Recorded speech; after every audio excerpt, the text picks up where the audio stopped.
Hello students, मैं are के Baghel impulse science academy Lalsot में आपका हार्दिक स्वागत करता हूं। सब्जेक्ट मैथ्स 11th क्लास का प्रथम चैप्टर सेट यानी समुच्चय के बारे में अध्ययन करेंगे। तो सबसे पहले हम समझना चाहते हैं कि समुच्चय किसे कहते हैं। तो समुच्चय की परिभाषा लिखेंगे, वस्तुओं के सुपरिभाषित संग्रह को समुच्चय कहते हैं। तो वस्तुओं के सुपरिभाषित संग्रह को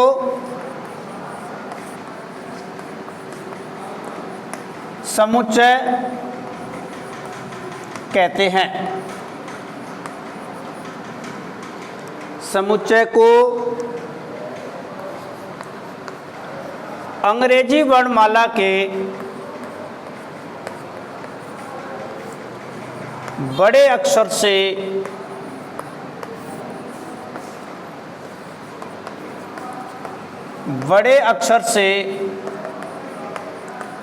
प्रदर्शित करते हैं।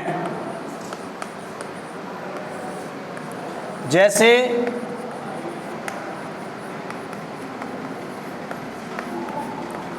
ए बी सी डॉट डॉट।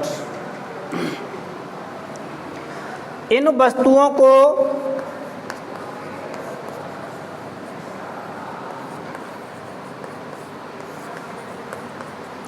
अवयव,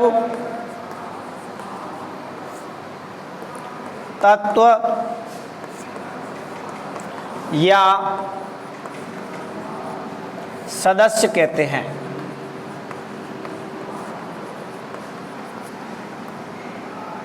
इन अवयवों को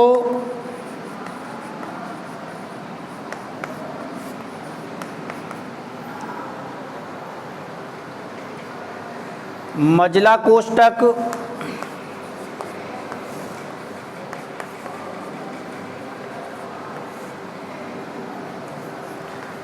के अंदर कॉमा लगाकर अलग अलग लिखते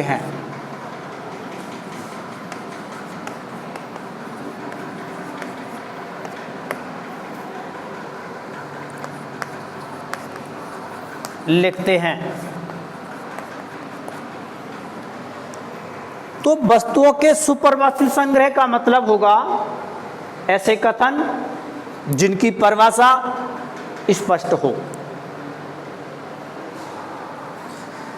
जैसे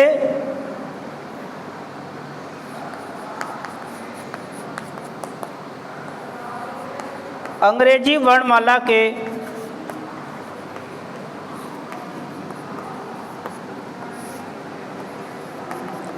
स्वरों का संग्रह। देखो, इस कथन की परिभाषा स्पष्ट है क्योंकि अंग्रेजी वर्णमाला के स्वर निश्चित हैं। कुछ कथन ऐसे भी हैं इनकी परिभाषा स्पष्ट नहीं होती, तो उनसे समुच्चय नहीं बन सकता। तो इससे समुच्चय बनेगा, समुच्चय परिभाषित होगा।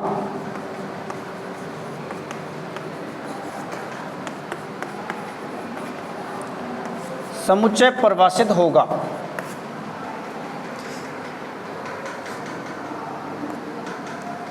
कक्षा 11th के अगला उदाहरण, कक्षा 11th के 5 कमजोर छात्रों का संग्रह। देखो, इसमें कमजोर छात्र, इससे परिभाषा स्पष्ट नहीं बन रही है क्योंकि कमजोर वो छात्र किस दृष्टि से हैं? पढ़ने में कमजोर हैं, आंखों से कमजोर हैं, स्वास्थ्य से कमजोर हैं, इसलिए इसकी परिभाषा स्पष्ट नहीं है। इससे समुच्चय नहीं बनेगा। समुच्चय नहीं बनेगा। इसी प्रकार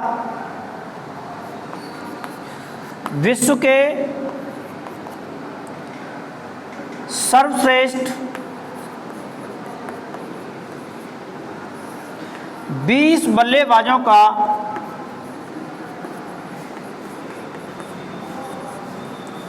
संग्रह। इसमें सर्वश्रेष्ठ बल्लेबाज किस दृष्टि से हैं, इसकी परिभाषा स्पष्ट नहीं है, इसलिए इससे समुच्चय भी नहीं बनेगा।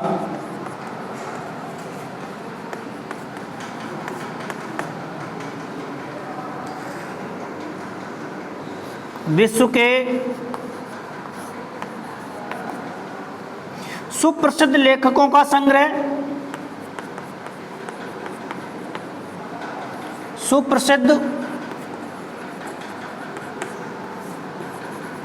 लेखकों का संग्रह।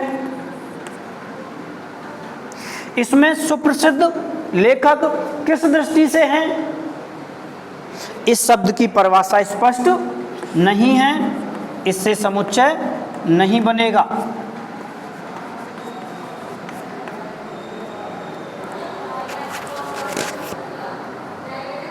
अब बात करते हैं कि अंग्रेजी वर्णमाला के स्वरों का संग्रह।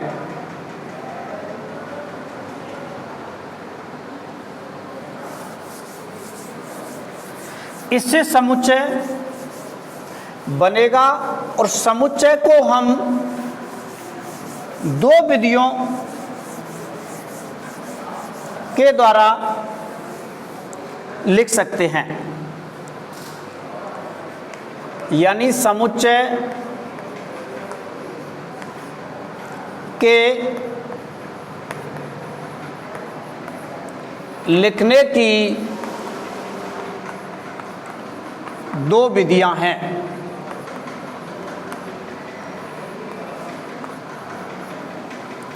नंबर फर्स्ट,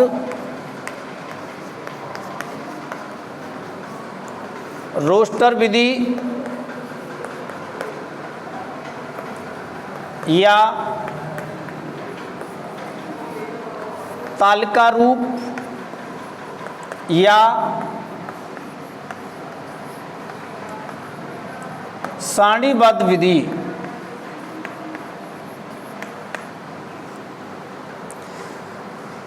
इस विधि में अवयवों को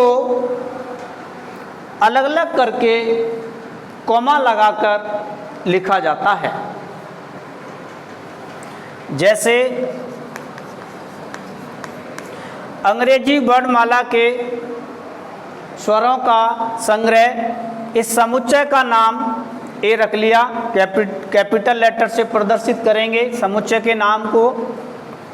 तो अवयवों के नाम ए, ई, आई, ओ, यू। ये जो मजला कोष्ठक के अंदर ए, ई, आई, ओ, यू लिखे हुए हैं, इनको अवयव कहते हैं। तो समुच्चय ए में अवयवों की संख्या 5 है, तो n A is equal to 5। तो रोस्टर विधि में अवयवों को कॉमा लगाकर अलग अलग लिखा जाता है। नंबर 2, समुच्चय निर्माण विधि।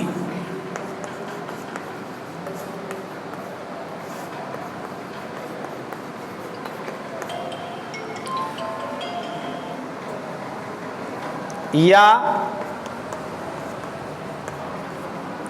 नियम विधि।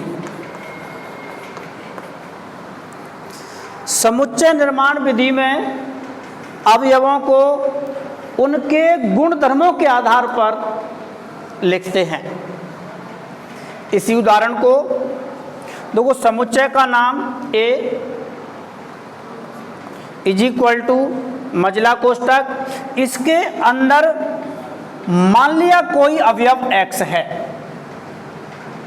मान लिया कोई अवयव x है, x सच दैट, और सच दैट का मतलब है इस प्रकार है कि, यानी वो x अवयव इस प्रकार है कि x अंग्रेजी वर्णमाला का एक स्वर है।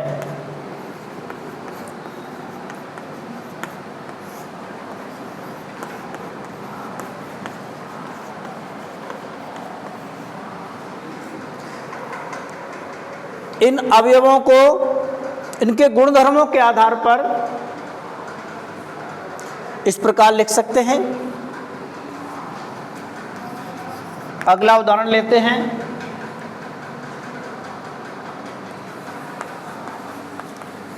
दस से कम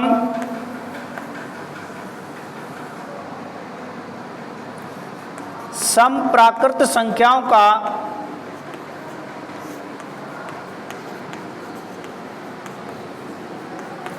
संग्रह।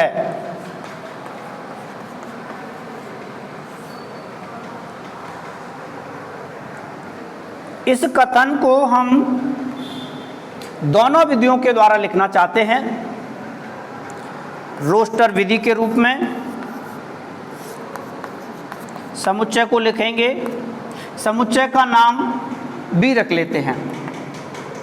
तो b इज इक्वल टू 10 से कम, 10 से छोटी सम प्राकृतिक संख्याएं 2, 4, 6, 8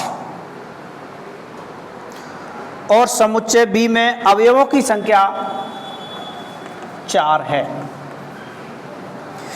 इसी को हम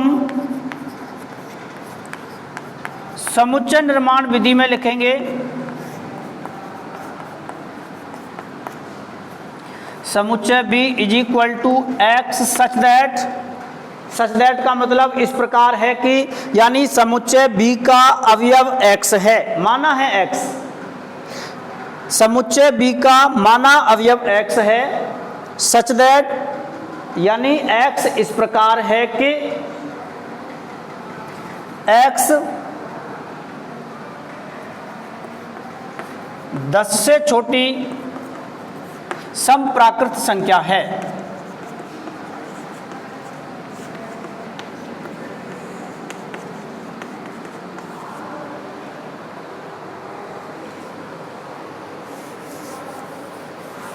इसी प्रकार और उदाहरण लेते हैं, उनको भी दोनों विधियों के द्वारा प्रदर्शित करेंगे। जैसे सप्ताह के दिनों का संग्रह है, इससे समुच्चय परिभाषित होगा और उस समुच्चय को हम दोनों विधियों के द्वारा प्रदर्शित करेंगे। पहली विधि रोस्टर विधि,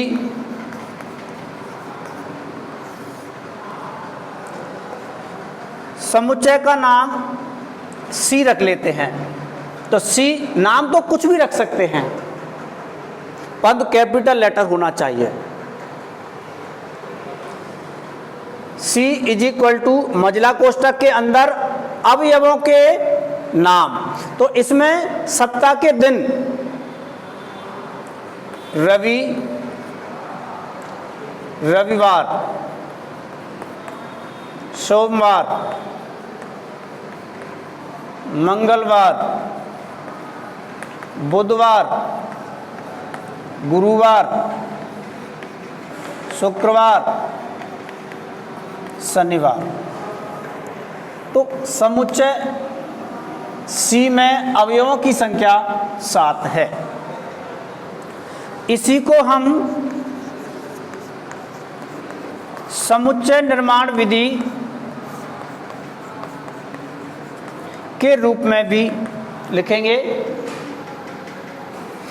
तो C इज इक्वल टू समुच्चय C का माना कोई अवयव x है, सच दैट इस प्रकार है कि x सप्ताह का एक दिन है।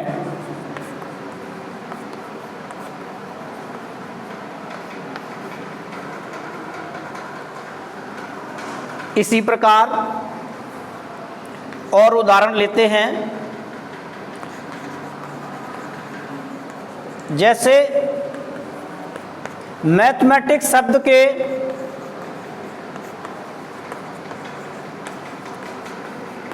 अक्षरों का संग्रह है।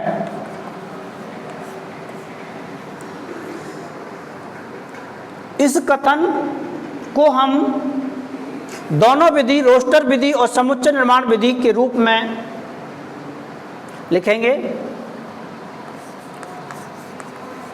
रोस्टर विधि, इस समुच्चय का नाम डी रख लेते हैं। देखो, रोस्टर विधि में ये जो मैथमेटिक्स शब्द है, इसमें जितने भी अक्षर आए हैं सभी अक्षरों को लिखना है, परंतु कोई भी अक्षर डबल, ट्रिपल अर्थात एक से अधिक बार नहीं लिखना है। 2 बार, 3 बार नहीं लिखना है, अर्थात केवल एक बार अक्षर लिखना है। जैसे एम, ए, टी, एच, ई, ये वाला एम। अब ये एम दोबारा आ गया, हम एक बार एम लिख चुके हैं, तो समुच्चय में एक अवयव 2 बार नहीं लिख सकते। ए ये भी लिख चुके हैं, टी ये भी लिख चुके हैं, आई, सी, एस। तो समुच्चय डी में अवयवों की संख्या 1, 2, 3, 4, 5, 6, 7, 8। तो n D is equal to 8। समुच्चय निर्माण विधि,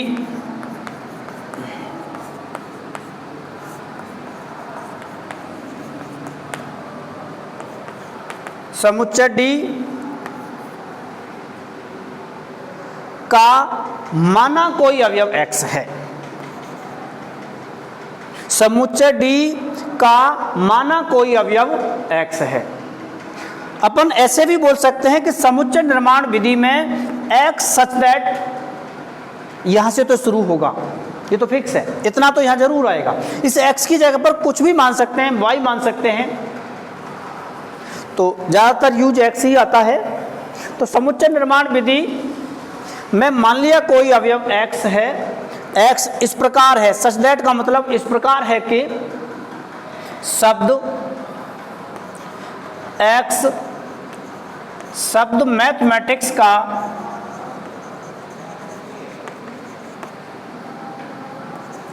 एक अक्षर है। यह हमारी समुच्चय निर्माण विधि बन गई। यानी ये जो कथन होता है, इस कथन को हम थोड़ा अपनी परिभाषा में लिख सकते हैं, ये समुच्चय निर्माण विधि बन जाएगी। इसी प्रकार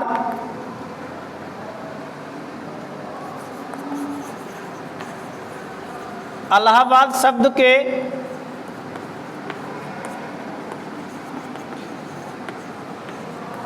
अक्षरों से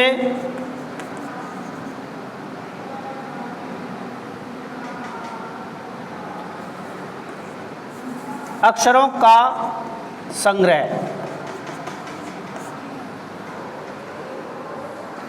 इसको हम रोस्टर विधि में लिखेंगे।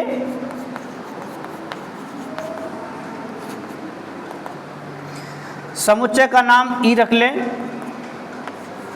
ई इज इक्वल टू, ये मजला कोष्ठक, समुच्चय के लिए हम मजला कोष्ठक ही यूज करते हैं और बाकी का कोई कोष्ठक यूज नहीं हो सकता, क्योंकि उनसे उनका और कुछ अर्थ बदल जाता है। तो रोस्टर विधि के रूप में लिखेंगे, समुच्चय का नाम ई इज इक्वल टू, मजला कोष्ठक के अंदर इलाहाबाद शब्द में जो अक्षर आए हैं उन सबको लिखेंगे, परंतु कोई भी अक्षर एक से अधिक बार नहीं लिखना है। तो सबसे पहले ए। अच्छा, इन अवयवों को लिखते समय क्रम का ध्यान रखना कोई जरूरी नहीं है, किसी भी क्रम में लिख सकते हैं। ए, एल।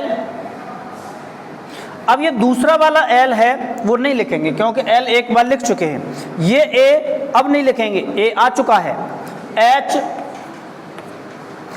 फिर ए नहीं लिखेंगे। बी, फिर ए, ये वाला नहीं लिखेंगे। डी। इसी को हम समुच्चय निर्माण विधि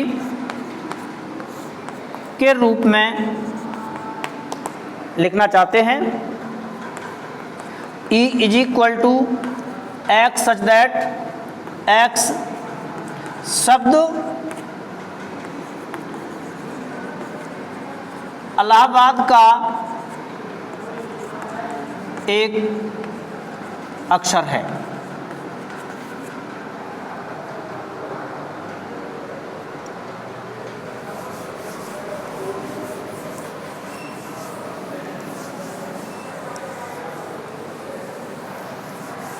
अभी और उदाहरण लेते हैं समुच्चय को लिखने के तरीके। जैसे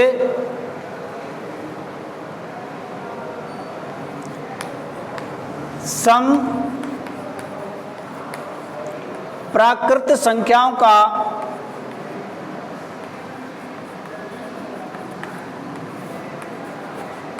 संग्रह।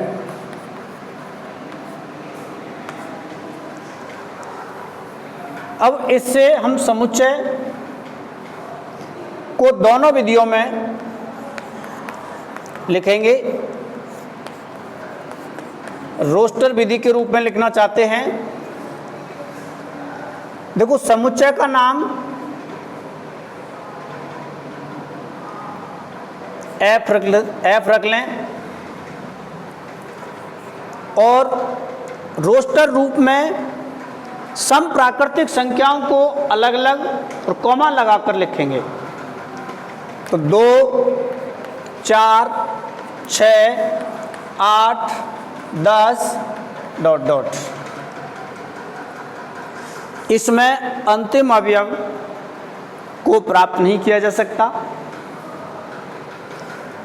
समुच्चय निर्माण विधि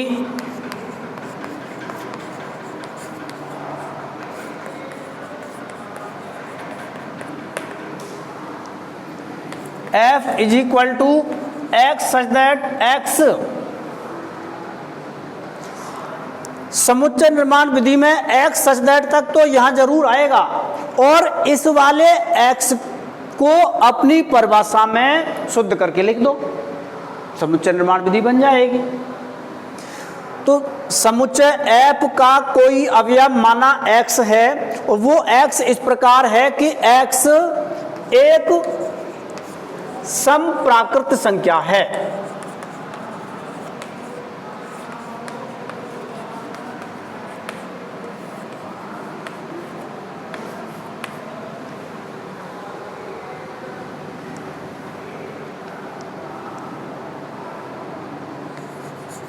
इसी प्रकार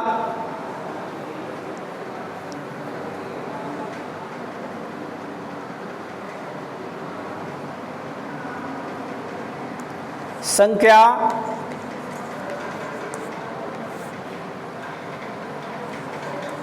छत्तीस के भाजकों का संग्रह। इसको हम पहले रोस्टर रूप में लिखेंगे। समुच्चय का नाम G रख लेते हैं। संख्या 36 के भाजक वो संख्या हैं जिनका 36 में पूरा पूरा भाग चला जाए। जैसे 1 का भाग 36 में पूरा पूरा जाएगा। 2 का भाग 36 में पूरा पूरा जाएगा, तो 2 36 का एक भाजक है।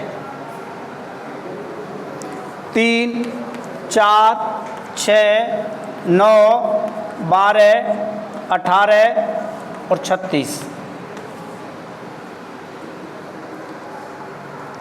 अब इसी को हम समुच्चय निर्माण विधि में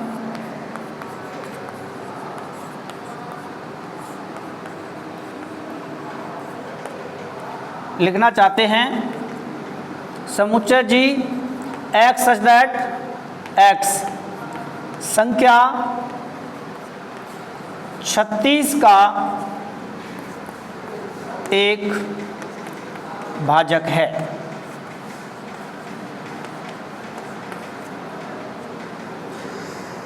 ये वाला अवयव 36 का एक भाजक है, ये वाला भी 36 का एक भाजक है, ये वाला भी 36 का भाजक है, यानी इन अवयवों को गुणधर्मों के आधार पर लिख दें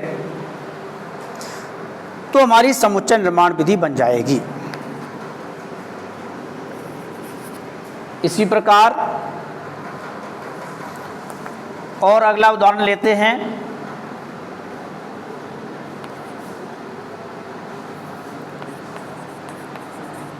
विषम प्राकृतिक संख्याओं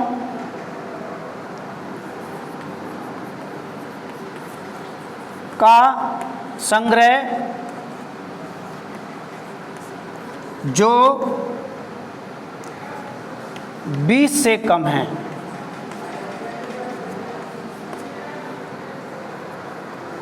तो इसको हम रोस्टर रूप में लिखेंगे।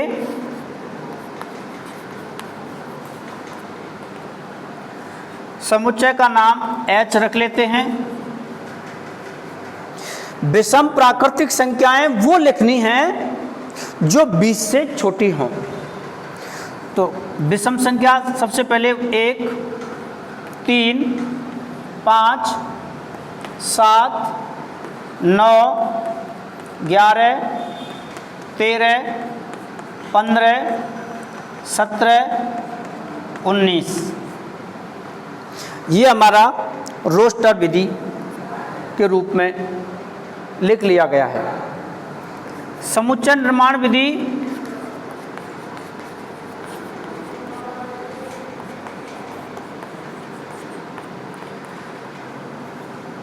समुच्चय का नाम H is equal to x such that x। समुच्चय निर्माण विधि में x सच दैट तो जरूर आएगा और इस x को ऊपर वाले रोस्टर रूप या कथन के आधार पर अपने शब्दों में परिभाषित करके लिख देते हैं। तो x सच दैट x संख्या 20 से कम एक विषम संख्या है।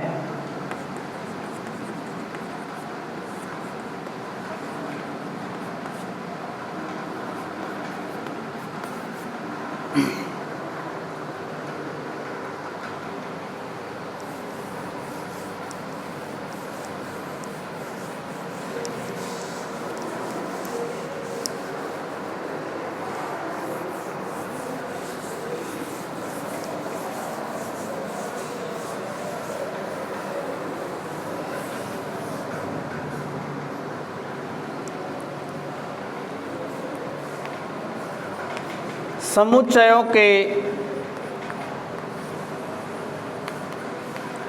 प्रकार।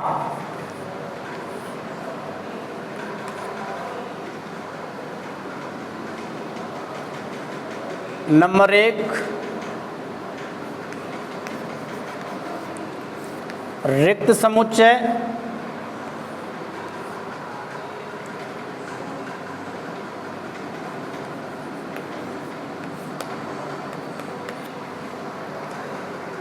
वह समुच्चय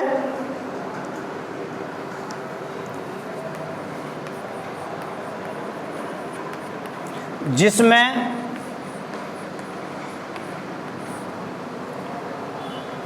कोई भी अवयव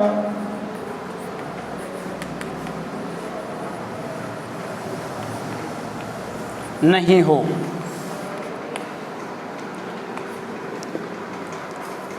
रिक्त समुच्चय में वह समुच्चय जिसमें कोई भी अवयव नहीं हो, यानी खाली हो, इसे फाई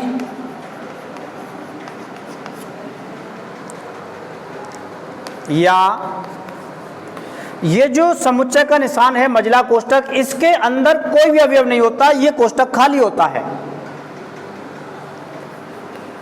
से प्रदर्शित करते हैं।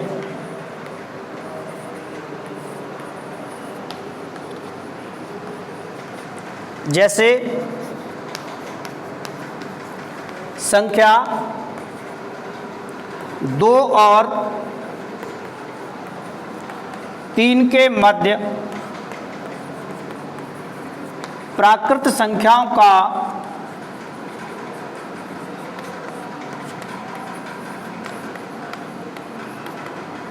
संग्रह है। तो वो इसमें समुच्चय का नाम ए रख दें और इस मझला कोष्ठक के अंदर उन संख्याओं को लिखेंगे जो 2 और 3 के बीच में आती हों। तो 2 और 3 के बीच में कोई नहीं आती है, इसलिए ये रिक्त समुच्चय है। इस मझला कोष्ठक के अंदर कोई भी अवयव नहीं लिखा जा सकता, क्योंकि 2 और 3 के बीच में कोई संख्या है ही नहीं, इसलिए इसका नाम रिक्त समुच्चय है। या हम इसको इस प्रकार भी लिख सकते हैं, फाई।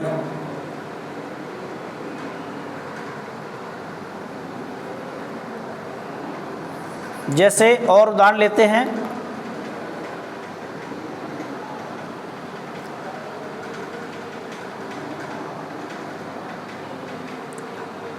ए और बी के मध्य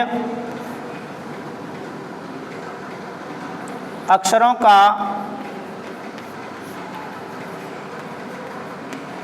संग्रह है।